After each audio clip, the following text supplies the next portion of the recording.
এবার রাজনীতির বাইরের আসলে খবর নিয়ে আলোচনা করতে চাই, সেটি হচ্ছে খেলার খবর এবং অস্ট্রেলিয়াকে হারিয়েছে বাংলাদেশ। এটি নিয়ে দিনভরই আসলে নানা রকম একটু আনন্দের আভাস আসলে ছিল সারাক্ষণই সাধারণ মানুষের ভিড়ে। কামালউদ্দিন সবুজ, প্রথমে একটু জানতেই চাই সেটি হচ্ছে এই জয়টা কিভাবে দেখছেন, কারণ দীর্ঘ 23 বছর পর এ ধরনের একটি জয়ের বলা যায় আসলে আমরা যদি দেখি যে বাংলাদেশ যে ইতিহাস গড়েছে অস্ট্রেলিয়ার মাটিতে, যদি একটু বিশ্লেষণ করতে বলি। ধন্যবাদ।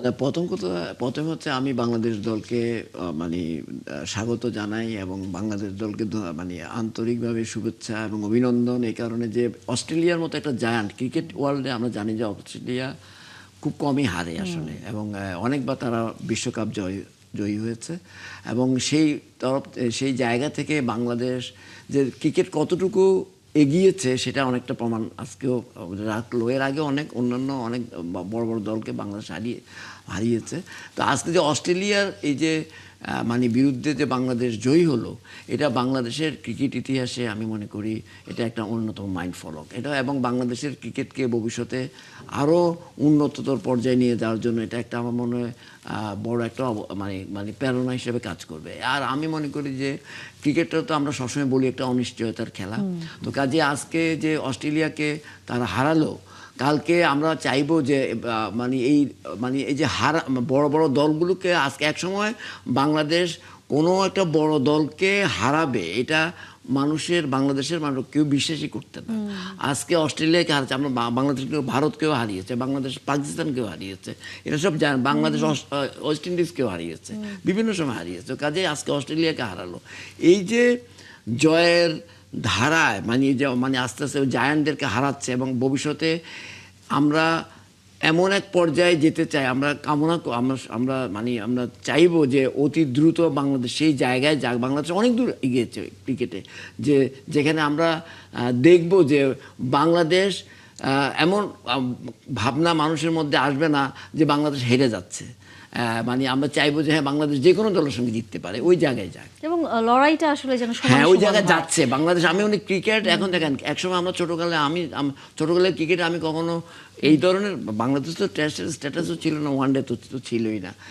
একটা আপনার ইংল্যান্ড থেকে একটা দল আসতো, বিভিন্ন দল, এবং সব রিটায়ার্ড আপনার আসতো, আপনার প্লেয়াররা আসতো বেশিরভাগ, এবং বাংলাদেশের ন্যাশনাল টিম ওদের সঙ্গেও পারতো না, হেরে যেত আমার একটু যতটুকু মনে পড়ে। তো কাজে সেই জায়গা থেকে বাংলাদেশ আজকে দেখেন কোন জায়গায় এসেছে, অস্ট্রেলিয়াকে হারাচ্ছে, অনেক বড় বড় দলকে হারাচ্ছে, এবং তারা দে আর প্লেইং ওয়েল। অবশ্যই। এম কায়সার যুক্ত হয়েছেন আমাদের সাথে, ক্রীড়া সাংবাদিক। নিশ্চয়ই আপনিও এই জয়ে অনেক খুশি, আমরা জানি সব মানুষের মতোই। আপনার কাছে কি মনে হয় বাংলাদেশের এই জয়ের পেছনে আসলে কোন রহস্যটা কাজ করেছে? আপনাকে সবুজ ভাই যেভাবে বলছিলেন যে বাংলাদেশের এটা অনেক বড় একটা মাইলফলক, আমি জাস্ট শুধু একটু বলি যে এইটাই, আপনি যদি টেস্ট ক্রিকেট বিবেচনা করেন তাহলে এটি বাংলাদেশের সবচেয়ে বড় জয়, এবং সেটা আজকে স্বীকার করেছেন অধিনায়ক নিজেই। কারণ অস্ট্রেলিয়ার মতো দলকে হারানোটা চারটিখানি কথা না, এবং অস্ট্রেলিয়াকে বাংলাদেশ হারিয়েছে কি অস্ট্রেলিয়ার মাটিতে তৃতীয়বারের মতো টেস্ট খেলতে গিয়ে, কিন্তু মানে থার্ড টেস্টে অস্ট্রেলিয়ার বিরুদ্ধে অস্ট্রেলিয়ার মাটিতে থার্ড টেস্ট খেলতে গিয়ে তারা অস্ট্রেলিয়াকে হারিয়েছে, এবং যেভাবে হারিয়েছে এটি অনেক ইম্পর্টেন্ট একটা বিষয়। যে আপনি দেখবেন যে অনেক সময় কিন্তু আপনি প্রতিপক্ষ হয়তো একটা ইনিংসে খারাপ করেন, তারপরে দ্বিতীয় ইনিংসে ঘুরে দাঁড়ায়, কিন্তু এই পুরো ম্যাচে 11 সেশনের মতো খেলা হয়েছে। একটা টেস্ট ম্যাচে 15 সেশন থাকে, এখানে 11 সেশনের মতো খেলা হয়েছে, এবং এই 11 সেশনের প্রত্যেকটাতেই কিন্তু বাংলাদেশ জিতেছে। খুবই দুর্দমনীয় একটা পারফরমেন্স করেছে। অর্থাৎ এটাকে কেউ যদি বলেন আপসেট, তাহলে আমি মনে করি যে তিনি ভুল বলছেন, অথবা কেউ যদি বলেন এটা ফ্লুক, তাহলে তিনি অবশ্যই আমি মনে করি যে অনেক ভুল বলছেন। কারণ বাংলাদেশ হয়তো এই মুহূর্তে ওয়ানডে এবং টি-20তে কিছুটা পিছিয়ে রয়েছে, কিন্তু টেস্ট ক্রিকেটে বাংলাদেশের যেরকম ভাবে এনহ্যান্স করার কথা বা সামনে এগোনোর কথা, সেটাতে একদম পারফেক্টলি তারা এগোচ্ছে। আমি ছোট্ট একটা ব্যাখ্যা, আমার এই যুক্তির পেছনে একটা ব্যাখ্যা দিচ্ছি, সেটি হলো যে দেখবেন বাংলাদেশ এখন পর্যন্ত 160টি টেস্ট ম্যাচ খেলেছে, সেখানে জিতেছে মাত্র 28টি ম্যাচে।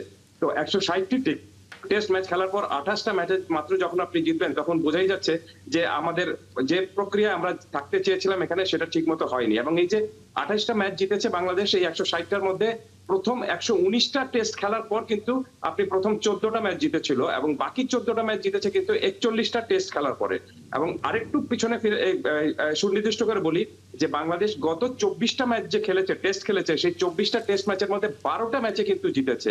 দ্যাট মিনস আপনি গত থেকে 3.5 বছর পেছনে যদি যান, এই সময়টুকুতে টেস্ট ক্রিকেট যেভাবে খেলা উচিত, যেভাবে বাংলাদেশের উন্নতি করা উচিত, আমি মনে করি যে দে আর ইন এ রাইট ট্র্যাক, এবং রাইট ট্র্যাকে রয়েছে বলেই অস্ট্রেলিয়ার মতো র্যাঙ্কিং এর শীর্ষস্থানীয় দলকে বাংলাদেশ একেবারে বলে কয়ে হারিয়েছে। এটি কি তবে অস্ট্রেলিয়ার আমি মূল একটা- টেস্ট দল কিনা, এটি নিয়ে একটা প্রশ্ন যেমন আছে, এবং একই সাথে অবশ্যই আপনার মূল কাছে একটু টেস্ট দল অস্ট্রেলিয়া। জানতেই চাই, ভারতীয় গণমাধ্যম আবারও রাজনীতির মতো ভারতীয় গণমাধ্যম বাংলাদেশের এই জয়টাকে একটি অঘটনিক বলছে আর কি, অর্থাৎ তারা খুব একটা কনফিডেন্ট ছিল না।